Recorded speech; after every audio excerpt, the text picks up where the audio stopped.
ناظرین گرامی السلام علیکم ورحمۃ اللہ وبرکاتہ۔ سیدھی بات کے روبرو پروگرام میں آپ لوگوں کا استقبال ہے۔ ناظرین گرامی، جیسا کہ آپ لوگ جانتے ہیں کہ اس اہم ترین پروگرام سے ہم لوگ بھارت کی وہ اہم ترین دینی، ملی، علمی اور مختلف شعبہ جات میں جو نمایاں کارکردگی ادا کرتے ہیں اور قوم و ملت کی پوری طرح سے جو ہے ان کے لیے کارآمد کوششیں کرتے ہیں، فلاح کے لیے بھی اور بھی مختلف چیزوں کے لیے، ایسی شخصیات کو روبرو کرانا سیدھی بات کا جہاں مقصد ہے اعلیٰ ترین، وہیں پر جو ہے آپ لوگوں کو اور ان کی صلاحیتوں سے، علم سے استفادہ کرنا بھی ہے۔ ایسی ایک اہم ترین شخصیت آج ہمارے سیدھی بات کے ہماری اسٹوڈیو میں موجود ہے۔ حضرت مولانا محمد اسجد صاحب قاسمی بھی ہیں، ندوی بھی ہیں، اور اس کے علاوہ سب سے بڑا جو سلسلہ لگا ہوا ہے مولانا کے نام کے ساتھ، حضرت پیر ذوالفقار احمد صاحب نقشبندی کے خلیفہ ہیں، اور اس کے علاوہ مراد آباد میں ایک مشہور و معروف مدرسہ ہے پورے بھارت کا، جامعہ امدادیہ مراد آباد، وہاں کے شیخ الحدیث بھی ہیں اور محتمم بھی ہیں، اور بہت ساری ذمہ داریاں مولانا کے حوالے ہیں، بالخصوص اصلاح خطبات، اور اس کے علاوہ بہت ساری کتابوں کے مصنف بھی ہیں۔ دینی اعتبار سے، ایمانی اعتبار سے ہم مولانا سے استفادہ کرنے کی کوشش کریں گے، اور ہماری یہ مجال بھی نہیں کہ کچھ ایسے سوالات کریں۔ میں مولانا کے حوالے کر دیتا ہوں کہ اس وقت جو بھارت کی صورتحال ہے مختلف میدانوں میں، وہ سیاسی طور پر ہو یا پھر علم اعتبار سے ہو یا ایمانی اعتبار سے جو کمزوریاں مسلمانوں میں آئی ہوئی ہیں، ان تمام چیزوں کے لیے اس وقت ہمارے پاس کیا تریاق ہے، آپ ضرور فرمائیں انشاءاللہ۔ جزاکم اللہ خیر الجزا۔ یہاں حاضر ہو کر اور آپ سے ملاقات کر کے بے انتہا مسرت ہوئی۔ ذکر خیر، تعارف غائبانہ مختلف مرحلوں میں ہوتا رہا، لیکن الحمدللہ آج ہمارے دوستوں کے توسط سے آپ سے ملاقات کی سعادت حاصل ہوئی۔ شکریہ، اللہ تعالیٰ آپ کی کوششوں کو قبول فرمائے۔ آمین۔ حقیقت یہ ہے کہ اس ذریعے سے آپ جو خدمت انجام دے رہے ہیں وہ ان حالات میں بہت بیش بہا ہے، خاص طور پر ایسے ماحول میں جبکہ اس طرح اپنی آواز اور سچی آواز قوم تک، ملک تک، ملت تک پہنچانے کے ایسے فورم بہت ہی کم ہیں۔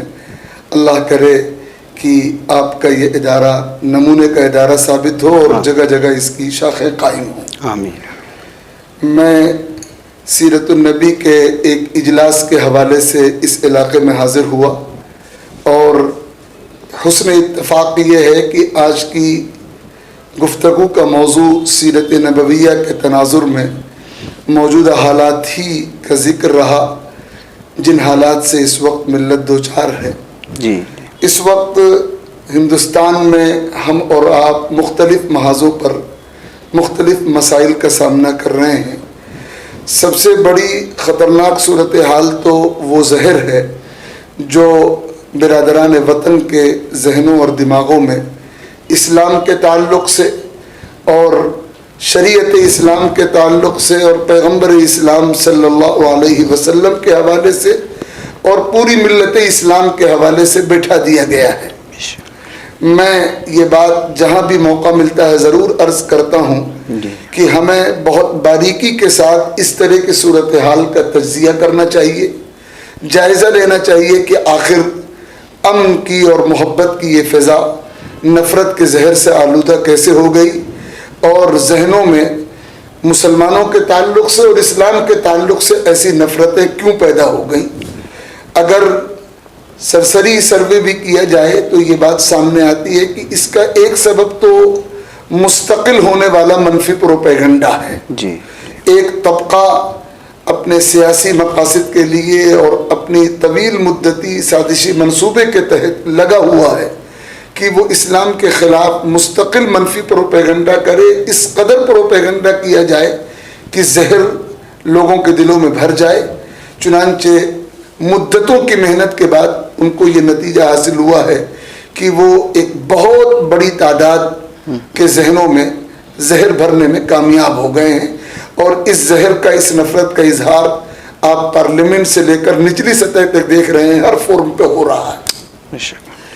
تو ایک تو یہ سبب ہے، اور اس کا حل صرف اور صرف یہ ہے کہ ہم مستقل بنیادوں پر دعوت اللہ کا کام، مذاکرات، ڈائیلاگ، اسلام کی تفہیم، مغالطات کے ازالے، شکوک کے ازالے کا کام کریں اور اس کے لیے جو ذرائع، جو صلاحیتیں ممکن ہیں ان کو بروئے کار لائیں۔ دوسرا سبب اس طرح کے حالات کا ہمارے معاملات و اخلاق کا بگاڑ ہے۔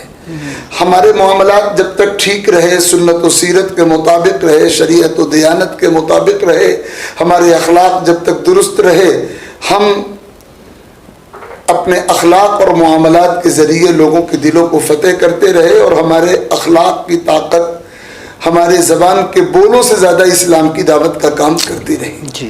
لیکن اب صورتحال یہ ہے کہ رفتہ رفتہ ہمارے معاملات و اخلاق کا بگاڑ ایک خطرناک صورت اختیار کر چکا ہے اور اس نے برادران وطن کے ذہنوں میں اسلام کی غلط تصویر قائم کی ہے۔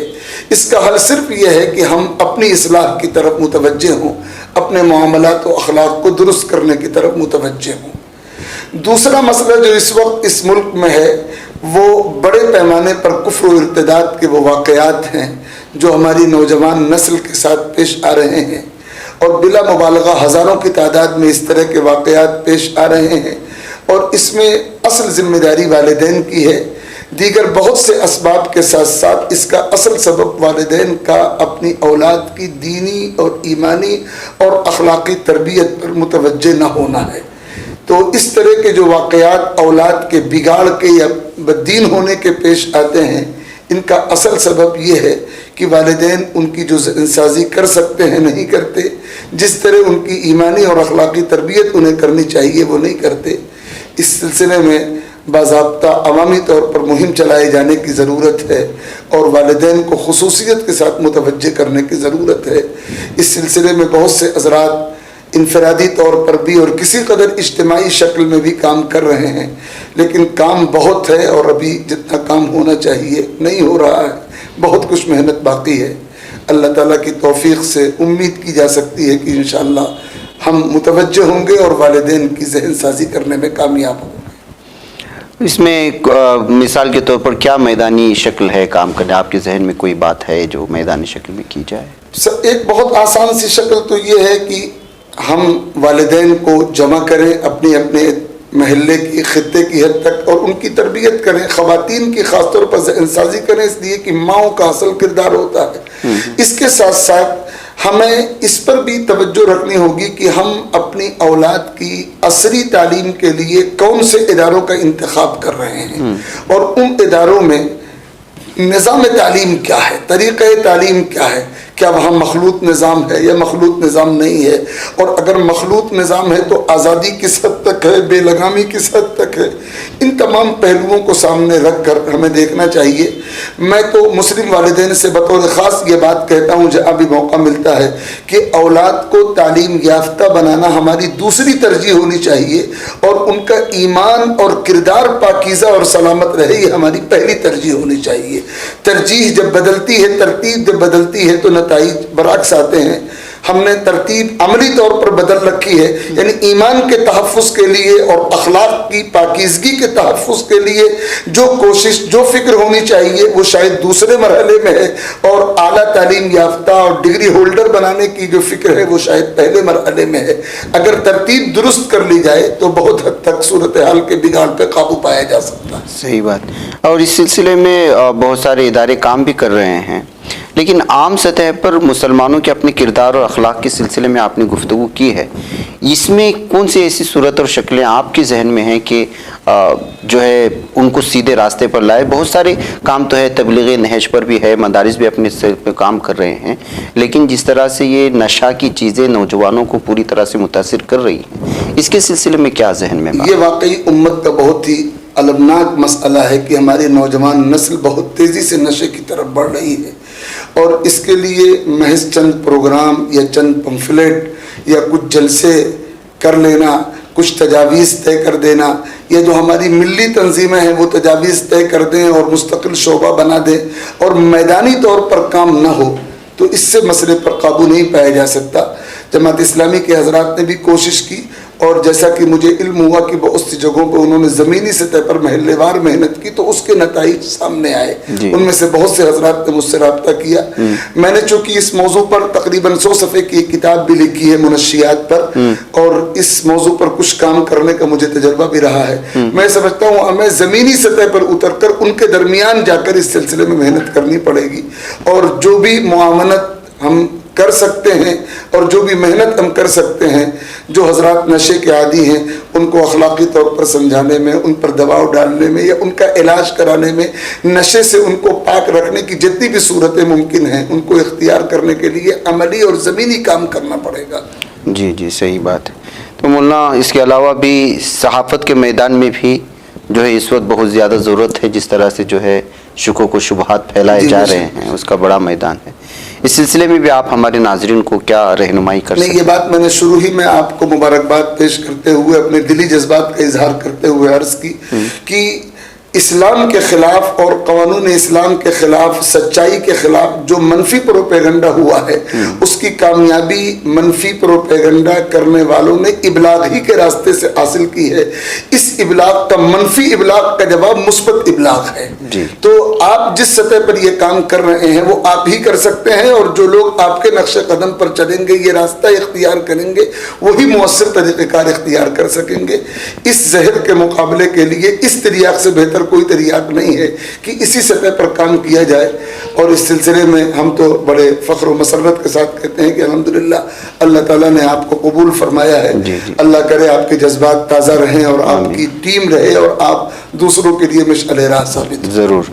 ایک آخری سوال آپ سے یہ ہے کہ سیاست میں اکثر علماء کرام کہتے ہیں کہ جو ہے ہم اس سے دور رہتے ہیں, لیکن اس وقت بھارت میں جو سچویشن ہے, جو صورتحال ہے, اس میں پہلو تہی اختیار کرنا میں سمجھتا ہوں کہ ایک جرم بن جائے گا. علماء کرام کے لیے بھی ایک بہت بڑا کردار ادا کر رہے ہیں. 2024 کی بھی اس وقت جو ہے پوری طرح سے زور و شور سے تیاریاں ہیں سیاسی دنیا میں, اور بہت سارے ریاستوں میں بھی اس وقت اسمبلی انتخابات آنے والے ہیں. ایسے میں آپ کیا پیغام دینا چاہتے ہیں مسلمانوں کو؟ میں بنیادی طور پر وہی نظریہ رکھتا ہوں. مجھے اس سے خوشی ہوئی کہ آپ نے اپنے الفاظ میں اس نظریے کو پہلے پیش کیا.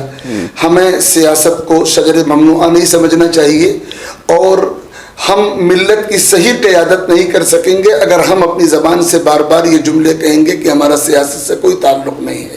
ہم عملی طور پر سیاست کے خارزار میں ہم داخل ہوں, اور ہمارے سامنے اس وقت بھی نمونے موجود ہیں علماء کی شکل میں جو سیاست میں دخیل ہیں, اور ان کے ذریعے محدود سطح پر صحیح کام ہو رہا ہے.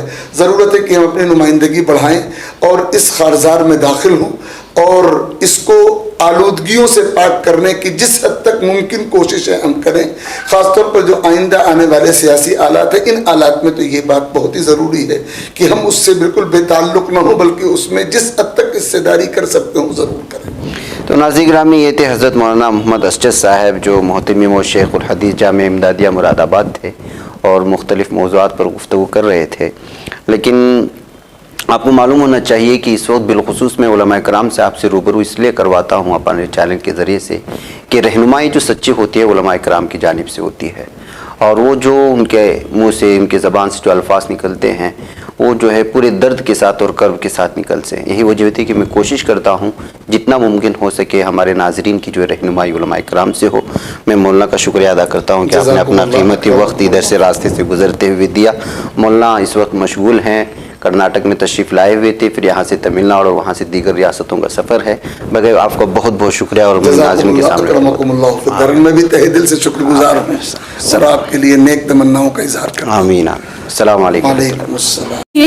بچ پاتا ہے کوئی صحافی کی نگاہوں سے, ملاتا ہے یہ لوگوں کو محبت کی پناہوں سے. کرم اور درد مندی کا ہے ایک سنسار سیدھی بات, عزیمت جرأت و ہمت کا ہے اظہار سیدھی بات, عزیمت جرأت و ہمت کا ہے اظہار سیدھی بات، یہ چینل حق نگر بن کر کچل دیتا ہے فتنوں کو،